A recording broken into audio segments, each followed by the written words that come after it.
Всем здравствуйте! Рад вас приветствовать на своем канале Автобаза 143.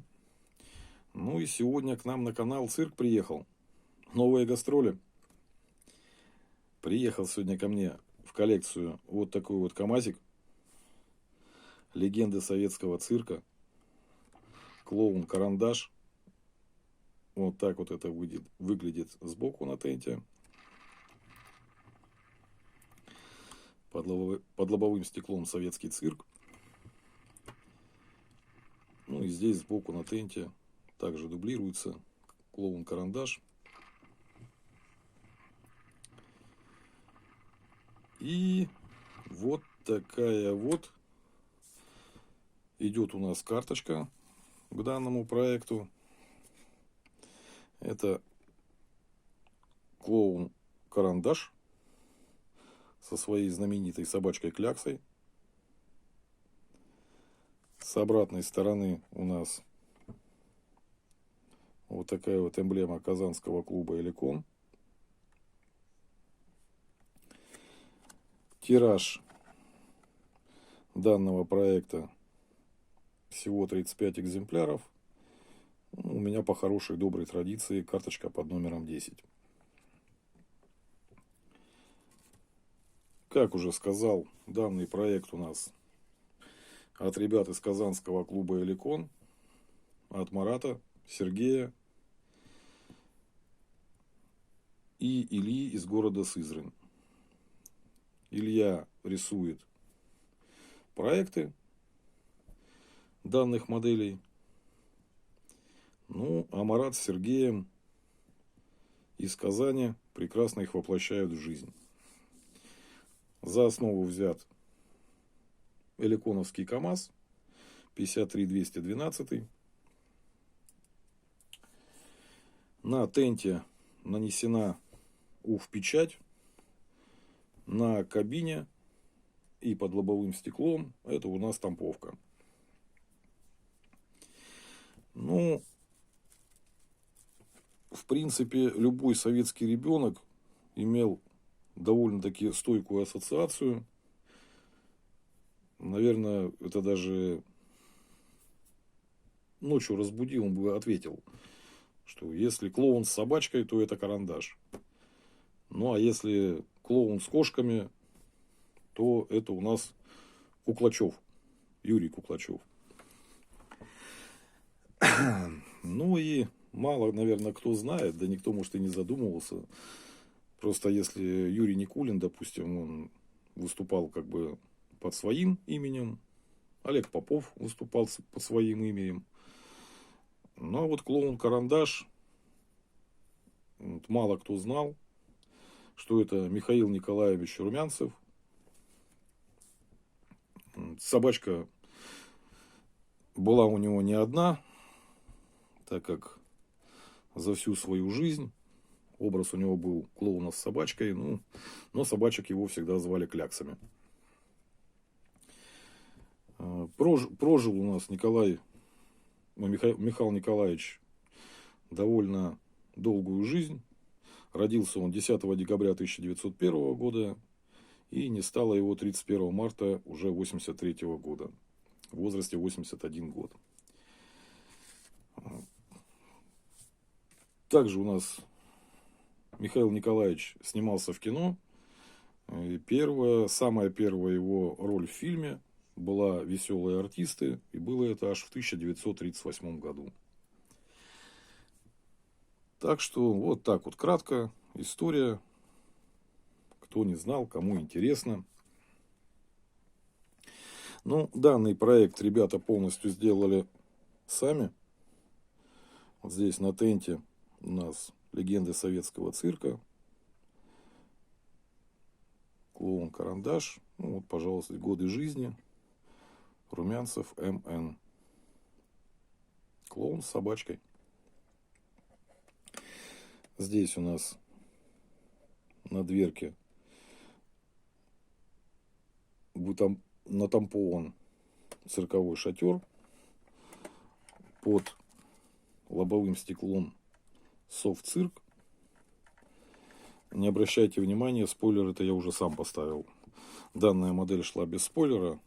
Но у меня в закромах был вот такой вот спойлер с золотой галочкой. Сюда его и поставил. Просто предыдущие КАМАЗы. Давайте поставлю их все рядом. Думаю, будет интересно. У меня два вот таких вот белых КАМАЗов казанских. Сделаны они на базе КАМАЗа 5325. У нас Олег Попов. Сейчас у меня будет карандаш. И Юрий Никулин. Поставлю их вот так рядышком.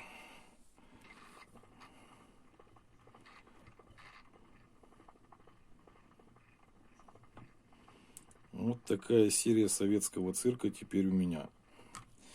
Почему сказал, что данный КАМАЗ ребята сделали полностью сами? Просто вот эти вот два проекта, пододвину их так вот немножко. Первые два проекта Юрия Никулина и Олега Попова ребята взяли за основу ликоновские КАМАЗы Совцирк.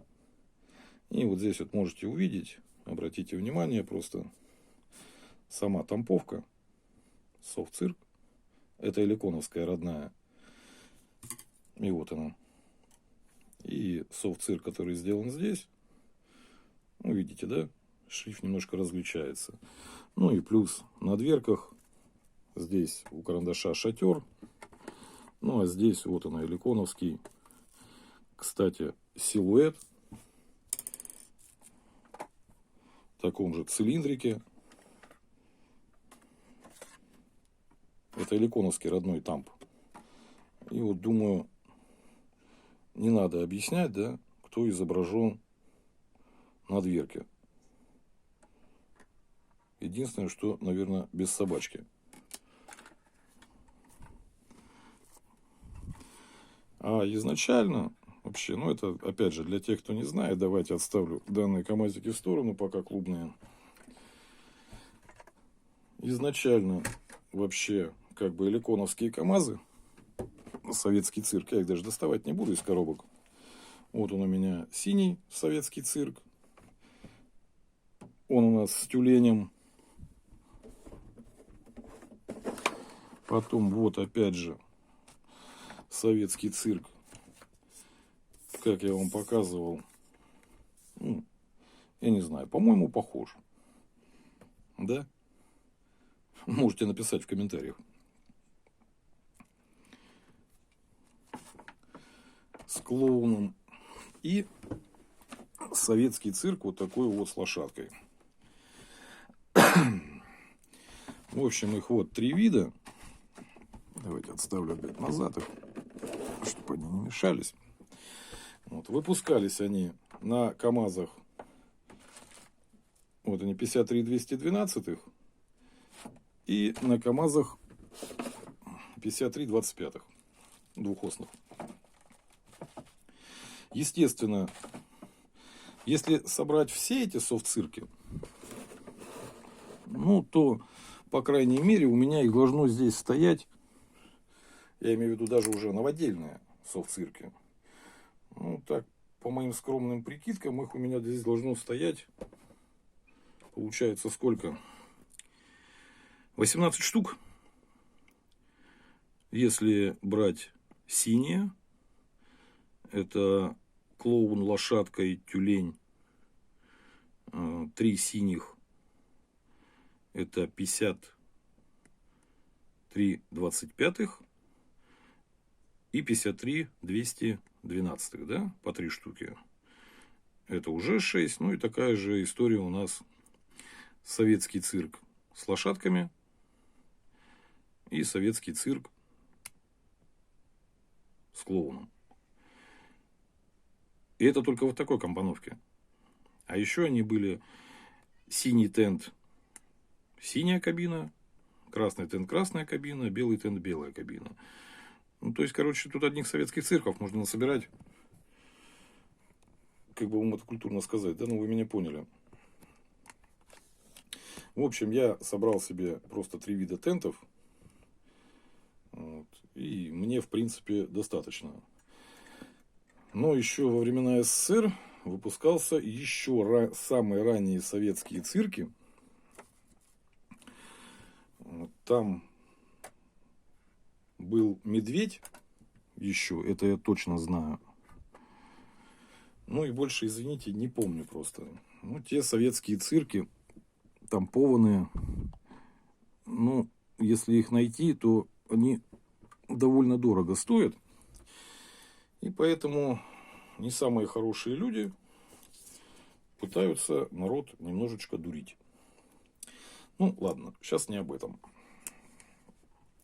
В общем, вот такой вот КамАЗик приехал ко мне в коллекцию на свои гастроли. Теперь у меня займет достойное место на полочке. Ну и будем ждать продолжения данной серии от ребят с казанского клуба «Эликон».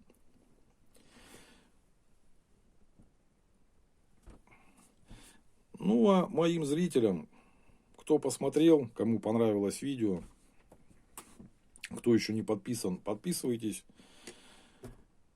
Ставьте лайки, дизлайки, пишите свои комментарии. Всегда стараюсь отвечать на них. Жмите колокольчик, чтобы не пропустить мое следующее видео. И на этом я с вами буду прощаться. Всем удачи, всем пока, до следующего видео.